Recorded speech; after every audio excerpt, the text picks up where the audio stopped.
उम्मा का चुम्मा मिल गया है इंडिया के प्राइम मिनिस्टर को। वो सारे उम्मा के सारे चुम्मे जो है ना वो उसी तरफ जा रहे हैं। ये हो क्या रहा है? तो मुसलमान के लिए बहुत बड़ा अलमिया है कि वहाँ पे कुवैत में रह के वो एक Islamic country, no doubt. Pakistan की जो फॉरेन पॉलिसी है वो इस तरह होनी चाहिए कि हम उसको डिफेंड करें। कहा जाता है कि नरेंद्र मोदी दुनिया के छठे फॉरेन लीडर हैं जिनको ये अवार्ड दिया गया। ये समझ लें कि बहुत बड़ी बात है। हिंदुस्तान ने तो उससे भी ज्यादा लॉन्ग रेंज के मिसाइल बनाए हुए हैं। हिंदुस्तान की तरफ अमेरिका देख भी नहीं सकता। ये प्राइम मिनिस्टर जब जाते हैं आपको एक अलग लेवल पे वेलकम देखने को मिलता है। मोदी साहब बैरियर्स ब्रेक करते चले जा रहे हैं, बैरियर्स पर बैरियर्स ब्रेक कर रहे हैं। मोदी साहब के पास 20 से ज्यादा इंटरनेशनल अवार्ड्स हो चुके हैं। 20 इंटरनेशनल अवार्ड्स इंडिया के करंट प्राइम मिनिस्टर्स को मिल चुके हैं अब तक। वो कहते हैं कि जिसको खुदा, भगवान या ये कायनात, यूनिवर्स नवाजे और अवार्ड पर अवार्ड दे रही हो तो उसकी इज्जत, यानी जिसको इज्जत मिले उसकी इज्जत करनी चाहिए। भाई ऐसी जबरदस्त पॉपुलैरिटी, ऐसी इज्जत और ऐसी रिस्पेक्ट, इतने अवार्ड्स किसी प्राइम मिनिस्टर को मिलते हुए मैंने नहीं देखे। नरेंद्र मोदी साहब ने ये अवार्ड डेडिकेट किया अपनी आवाम को, अपनी नेशन को, इंडिया को। हमारी आंखें खुलनी चाहिए इस वक्त कि हम उसको किस तरह डिफेंड करें और हम किस तरह कश्मीर को इसी तरह और इस्लामिक ममालिक को बचाएं, क्योंकि हम एक पावरफुल कंट्री है और हम एटॉमिक पावर रखते हैं, तो हमारी कोई वैल्यू होनी चाहिए। कुवैत 43 इयर्स के बाद इंडिया का कोई प्राइम मिनिस्टर पहुंचा है।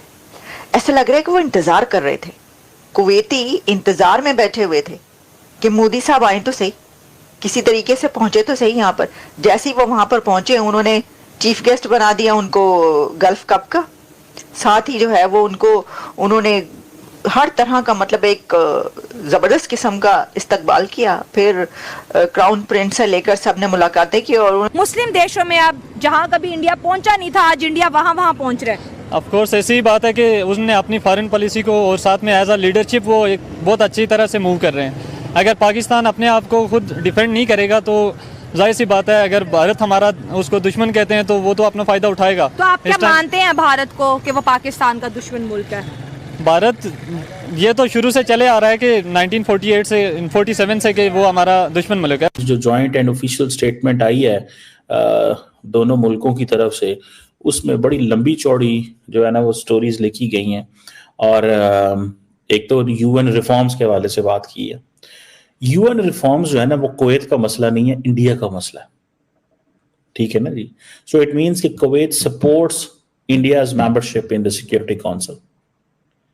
सो इसीलिए वो कहते हैं कि क्रेडिबल एंड इफेक्टिव रिप्रेजेंटेशन होनी चाहिए। क्रेडिबल एंड इफेक्टिव, वो कहते हैं हम इंडिया क्रेडिबल है और वो कहते हैं कि हम इफेक्टिव भी बिकॉज हम ग्लोबल साउथ की कहानी सुना रहे हैं आपको। ठीक है जी। और ये चीज जो है वो हुई है। देन अब देखें ना, ये काम पाकिस्तान को करने चाहिए थे, ये काम इंडिया वहां पे कुवैत में जाके कर गया। इंडियन प्राइम मिनिस्टर जब जाते हैं आपको एक अलग लेवल पे वेलकम देखने को मिलता है। मैं ये बात बोलूंगी कि ये होता है कि किस तरीके से आप अपने कंट्री को इतना ज्यादा अपलिफ्ट करते हो कि मतलब दुनिया जो है मतलब उसको जिस तरीके से अप्रिशिएट करती है और जिस तरीके से उसको एक्नॉलेज करती है। हाँ। ये चीज बहुत मायने रखती है। और इनफैक्ट मैं ये बात बोलूंगी कि ये चीज पूरी दुनिया में जिस तरीके से देखी जाती है वो चीज बताती है कि भाई कि आज के टाइम में इंडिया के लोगों की क्या वैल्यू है। उम्मा का चुम्मा मिल गया है इंडिया के प्राइम मिनिस्टर को। वो सारे उम्मा के सारे चुम्मे जो है ना वो उसी तरफ जा रहे हैं। ये हो क्या रहा है भाई? ये तो बड़ी फिक्र पड़ गई होगी कि ये क्या हो रहा है। देखें ये उम्मा का ये जो बात की जाती है, मोहब्बत और प्यार उमड़ उमड़ के मोदी साहब की तरफ जाता है। तो इसीलिए हम कहा करते हैं कि वो जो कभी कहते थे ना कि जी ये वो मुसलमान भाई भाई, असी भी मुसलमान थे तुसी भी मुसलमान है, ये वो दौर ही नहीं रहा।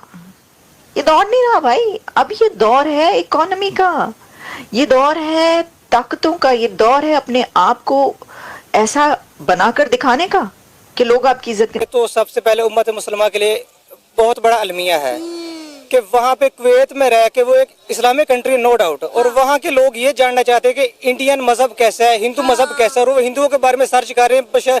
इसके बजाय इसके कि वो इस्लाम के बारे में पढ़े, इस्लाम को सर्च करें, इस्लाम के बारे में देखें कि वहाँ पास्ट में क्या चल रहा था, हमारे वो अबाउजदाद कैसे थे। वो उन चीज़ों को छोड़ के अब हिंदुइज्म की तरफ ज़्यादातर आ रहे हैं, और वो ये जानना चाहते हैं कि हिंदुइज्म में क्या चल रहा है। तो ये उम्मत मुसलमान के लिए एक बहुत बड़ा अलमिया मेरा ख्याल। हिंदू मजहब को पूरी दुनिया में जो है वो प्रमोट किया जा रहा है। हालांकि हम बात करें तो मुसलमान जो है एक बहुत बड़ी तादाद में पूरी दुनिया में पाए जाते हैं, लेकिन हम देख रहे हैं कि महाभारत को, गीता को, रामायण को कई जो है अरब ममालिक के अंदर पढ़ा जा रहा है, अरेबिक में ट्रांसलेट किया जा रहा है, और वहाँ के बच्चों को जो है गीता रामायण पढ़ाई जा रही है। जी, इस हवाले से यही बात की जा सकती है कि इसके लिए तो सबसे पहले उस कंट्री के हुक्मरानों को सोचना चाहिए कि हमारे कंट्रीज में चल के। हिंदुस्तान ने तो उससे भी ज्यादा लॉन्ग रेंज के मिसाइल बनाए हुए हैं। हिंदुस्तान की तरफ अमेरिका देख भी नहीं सकता, ना उसके ऊपर पाबंदी लगा सकता। क्यों नहीं लगा सकता? क्योंकि हिंदुस्तान भिखारी नहीं है, हिंदुस्तान कर्जई नहीं है, उनसे लेके नहीं खाता, उनकी एड के ऊपर पलता नहीं है हिंदुस्तान। जो है वो पाकिस्तान को एक दोस्त और मिल गया है। मतलब चाइना तो खैर चला गया है, चाइना तो अब हमारा दोस्त नहीं रहा। वैसे तो था समंदर से गहरा, आपको पता है, पहाड़ों से ऊंचा, शहद से मीठा, ये सब कुछ चल ही रहा था। लेकिन उसके बाद अचानक से जो है वो लोगों को ये समझ आने लगी चाइना में कि ये जो सीपीसी है वो तो बन के नहीं दे रहा, पैसे पे पैसे लगे जा रहा है, और अगर हम काम करने के लिए कहते हैं तो ये हमारे 2-4 बंदे उड़ा देते हैं। तो इस वजह से चाइना जो है वो हमसे थोड़ा सा नाराज है, और खैर हम उसे ज्यादा दूर जाने नहीं देंगे। हमारी कोशिश है कि वो फिर हमारे पास आ जाए, लेकिन इस बीच में जो है वो बांग्लादेश जो है वो पाकिस्तान की तरफ आ गया। जय हिंद दोस्तों, स्वागत है आपका हिंदुस्तान की दहाड़ चैनल में। तो दोस्तों, जैसे कि आपने वीडियो में देखा, आइए जानते हैं वीडियो के बारे में। प्रधानमंत्री नरेंद्र मोदी को कुवैत का सबसे बड़ा नागरिक सम्मान the order of Mubarak the great से नवाजा गया है। यह पुरस्कार कुवैत के अमीर शेख मेशल अल अहमद अल जबर अल सबा ने प्रदान किया है। प्रधानमंत्री नरेंद्र मोदी को शनिवार को 2 दिवसीय यात्रा पर कुवैत पहुंचे थे। वह कुवैत के अमीर के नियंत्रण पर कुवैत पहुंचे थे। प्रधानमंत्री नरेंद्र मोदी को कुवैत के सर्वोच्च नागरिक सम्मान the order of Mubarak the great से नवाजा गया है। यह सम्मान कुवैत के अमीर शेख मेशल अल अहमद अल जबर अल सबा ने प्रदान किया। पीएम मोदी को यह सम्मान भारत के और कुवैत के बीच रिश्तों को मजबूत करने में उनके योगदान के कारण दिया गया है। यह किसी देश द्वारा प्रधानमंत्री मोदी को दिया जाने वाला 20वां अंतर्राष्ट्रीय सम्मान है। नवंबर में ही पीएम मोदी को गुयाना, डोमिनिका और बारबाडोस ने अपने सर्वोच्च सम्मान से सम्मानित किया था। The order of Mubarak the great Wisam Mubarak al Kabir सम्मान की स्थापना 16 जुलाई 1974 को कुवैती सरकार ने 1896 से 1915 तक देश के शेख कहे जाने वाले मुबारक अल सबा की स्मृति में की थी। मुबारक अल सबा को 1897 में कुवैत को ऑटोमन साम्राज्य से अलग एक स्वतंत्र देश के रूप में स्थापित किया गया था। तब से यह पुरस्कार दुनिया भर के कई गणमान्य लोगों को दिया जा चुका है। The order of Mubarak the great पुरस्कार को प्राप्त करने वालों में जॉर्डन के हुसैन सोहार्तो, एलिजाबेथ द्वितीय, Jigme Singye Wangchuck, George W Bush, prince Charles, Bill Clinton, Japan के तत्कालीन prince crowns Mahathir Mohamad, Emile Lahoud, Saudi अरब के अब्दुल्ला, मोरक्को के Ahmed bin Isa al Khalifa, Michel Suleiman, Nicolas Sarkozy, Ilham Aliyev, Qaboos bin Said al Said तथा अन्य लोगों का और नरेंद्र मोदी का नाम शामिल है। प्रधानमंत्री शनिवार को 2 दिवसीय यात्रा पर कुवैत पहुंचे थे। वह कुवैत के अमीर के नियंत्रण पर कुवैत पहुंचे। यह पिछले 43 साल में किसी भारतीय प्रधानमंत्री की खाड़ी देश की पहली यात्रा है। इस दौरान पीएम मोदी ने कुवैत के अमीर शेख मेशल अल अहमद अल जबर अल सबा के साथ रविवार को व्यापक वार्ता की, जिसमें विशेष रूप से व्यापार, निवेश और ऊर्जा के क्षेत्रों में भारत कुवैत संबंधों की नई गति प्रदान करने पर ध्यान केंद्रित किया। इससे पहले 1981 में भारत की तत्कालीन प्रधानमंत्री इंदिरा गांधी ने कुवैत की यात्रा की थी। पीएम मोदी ने शनिवार को एक भारतीय सामुदायिक कार्यक्रम को संबोधित किया तथा एक भारतीय श्रमिक शिविर का भी दौरा किया। भारत कुवैत के शीर्ष व्यापारिक साझेदारों में से एक है और भारतीय समुदाय कुवैत में सबसे बड़े प्रवासी समुदाय है। कुवैत भी भारत के शीर्ष व्यापारिक साझेदारों में से एक है और दोनों देशों के बीच द्विपक्षीय व्यापार वित्त वर्ष 2023-24 में 10.0 अरब अमेरिकी डॉलर रहा।